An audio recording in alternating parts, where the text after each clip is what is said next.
बातमीपत्रामध्ये आता पाहणार आहोत सुपरफास्ट 100 बातम्या सुरुवात करूयात। विधिमंडळाच्या पावसाळी अधिवेशनादरम्यान मुंबईतील विधान भवन परिसरात आमदारांच्या कार्यकर्त्यांमध्ये झालेल्या हाणामारीनंतर सुरक्षा व्यवस्थेबाबत गंभीर प्रश्नचिन्ह उपस्थित झालेले आहेत। याच पार्श्वभूमीवर आगामी हिवाळी अधिवेशनात विधान भवन परिसरात दिल्या जाणाऱ्या प्रवेश पत्रिकांवर कडक निर्बंध लादण्याचा निर्णय घेण्यात आला आहे। सोलापूर शहरातील नागरिकांना भेडसावणाऱ्या विविध समस्यांबाबत विधानसभा उपाध्यक्ष अण्णा बनसोडे यांनी नागपूर इथल्या रवी भवन इथे सभागृहात आढावा बैठक बोलावली होती। शहरातील समस्यांचं निराकरण करा असे निर्देश विधानसभा उपाध्यक्ष अण्णा बनसोडे यांनी दिले। आगामी भिवंडी निजामपूर महानगरपालिकेच्या निवडणुकीसाठी समाजवादी पक्षानं स्वबळाचा नारा दिलाय। समाजवादी पक्षाचे महाराष्ट्र प्रदेश उपाध्यक्ष अजय यादव यांनी निवडणूक समन्वय समितीचे रियाज आझमी आणि पदाधिकाऱ्यांच्या उपस्थितीत स्वबळाची घोषणा केली।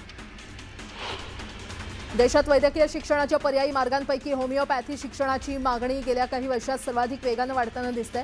नॅशनल कमिशन फॉर होमिओपॅथी आणि आयुष मंत्रालयाच्या ताज्या अहवालानुसार भारतात सध्या 260 पेक्षा अधिक मान्यताप्राप्त प्रवेश संख्या सातत्याने वाढते।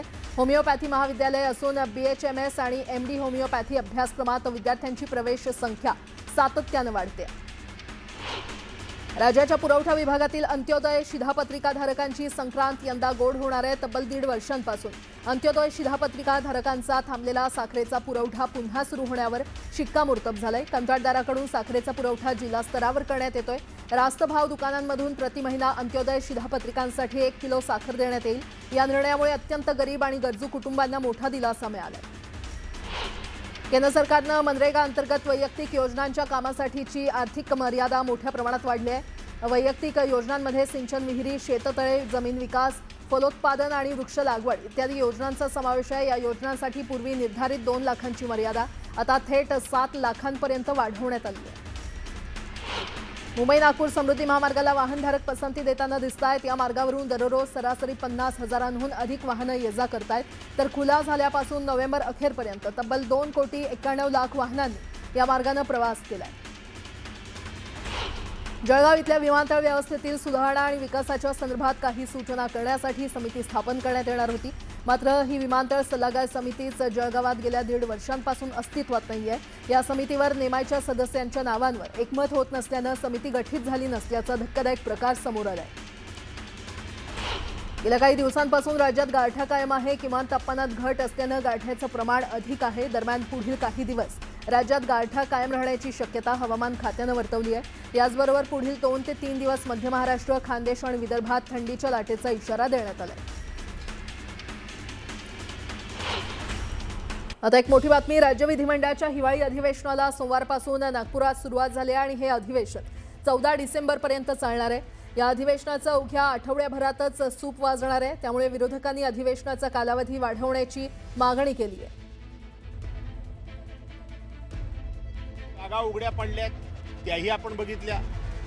काही मंत्री हेलिकॉप्टरमधून पैशाच्या बॅगा ढकलत नेत आहेत, पण कपड्याच्या बॅगा होत्या असं सांगितलं, तेही आपण बघितलं। आणि आता सत्ताधारी पक्षातलेच एक आमदार त्या ठिकाणी व्हिडिओ गेममध्ये पैशाच्या बॅगाच्या बॅगा आणि नोटाच्या नोटा तिथे ठेवून ते खेळताना दिसत आहेत। याचा अर्थ की महाराष्ट्रामध्ये 2 नंबरचा पैसा किती आलाय सत्ताधारी पक्षांच्याकडे।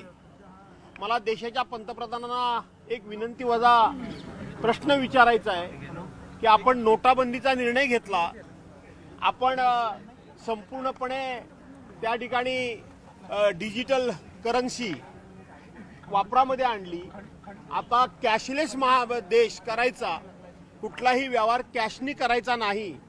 आणि तुमच्या सत्ताधारी पक्षाच्या लोकांच्याकडे एवढी मोठ्या प्रमाणामध्ये कॅश येते कुठून? काला धन, हा काला धन बाहेर काढण्याकरता म्हणून तुम्ही नोटाबंदी केल्यात, डिमोनायझेशन केलं त्यावेळेला। मग ह्या नोटा आल्या कुठून? याचं उत्तर आता देशाच्या प्रमुखांनी देण्याची गरज आहे। केवळ राज्याच्या नाही तर देशाच्या प्रमुखांनी देण्याची गरज आहे की ह्या एवढ्या नोटा वारेमाप येतात कुठून।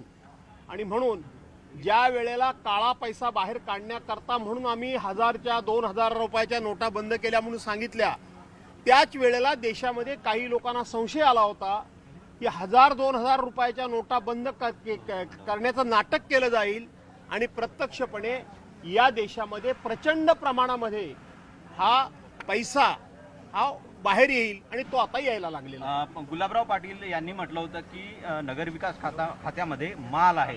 त्याच्यानंतर हा कॅश कार्ड घोटाळा अंबादास दानवेंनी ट्विट करत पोस्ट केलेला आहे. असं आहे की ते काय बोलतात काय नाही बोलतात याच्यामध्ये त्यांना कुठल्याही प्रकारचा विधिनिषेध राहिलेला नाही, कोणाची भीती राहिलेली नाही. सामाजिक बांधिलकी आणि समाजाचं एक प्रकारचं जे बंधन असतं नैतिकतेचं, ते नैतिकतेचं पूर्णपणे अधप्पन झालेलं हे सरकार आहे आणि म्हणून अशा प्रकारची वक्तव्य सातत्यानं सरकारी पक्षाकडून येत मुद्दा मांडला जाणार, कारण अशा प्रकारे विधान भवन चालू असताना अशा प्रकारे त्याचा व्हिडिओ समोर येतो. आमदार अशा प्रकारचा सभागृहामध्ये विषय मांडण्यापूर्वी राज्याच्या मुख्यमंत्र्यांनी त्यांना क्लीन चिट दिलेली आहे की नाही माहिती घेतलीत का? कारण असे विषय चर्चेला येण्यापूर्वी राज्याचे मुख्यमंत्री प्रत्येकाला क्लीन चिट देऊन मोकळे होतात, प्रत्येक गुन्हेगाराला पाठीशी घालण्याचं काम करतात, प्रत्येक अत्याचाराला त्या ठिकाणी कुठल्याही प्रकारे अत्याचार झालेला नाही असं म्हणून एक प्रकारे तपास यंत्रणेच्या तपासावर ते बंधनच घालतात, किंबहुना समोरच्या माणसाला ते पूर्णपणे क्लीन चिट देऊन तो तपास भरकटवायचा प्रयत्न करतात. त्यामुळे सभागृहामध्ये हे विषय काढायला काढणार, परंतु काढून त्यातून फार काय हाताला लागेल असं नाही. संतोष देशमुख हत्या प्रकरणाला 1 वर्ष झालं, आणखी काही निर्घृण फोटो जे आहेत ते समोर आले. संतोष देशमुख हत्या प्रकरणाच्या संदर्भानं अजून म्हणावी तशी कारवाई झाली नाही. असं आहे की संतोष देशमुखांची हत्या ज्या निर्घृणपणे ज्या निर्दयपणे झाली त्याच वेळेला आम्ही सांगितलं होतं की हा सगळा तपासाचा फार्स केला जाईल, कारण सत्ताधारी पक्षाच्याच एका नेत्याच्या भोवती त्यावेळेला आरोपाची राळ उठली होती.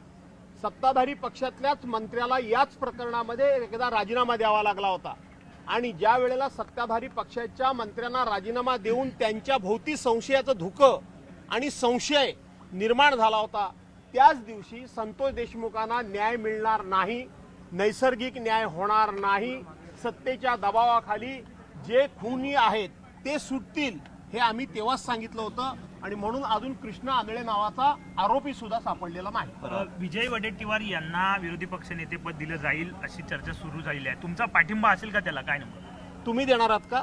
चर्चा तुमच्या हातात आहे का? चर्चा आहे. नाही, मी तुमच्या हातात असेल तुम्ही असेल तर सांगा. तुमची काय भूमिका? धन्यवाद. तुमची भूमिका काय? बातम्या येत आहेत.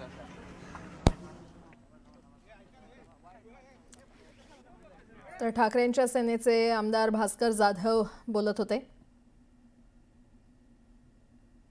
आणि विविध विषयांवर त्यांनी भाष्य केलेलं आहे. सत्ताधाऱ्यांकडे खरं तर 2 नंबरचा पैसा असल्याचं भास्कर जाधव यांनी म्हटलं. व्हिडिओतील नोटा कुठून आल्या असा सवाल त्यांनी उपस्थित केलाय. यांना कुणाचीही भीती राहिली नसल्याचं भास्कर जाधव यांनी म्हटलंय.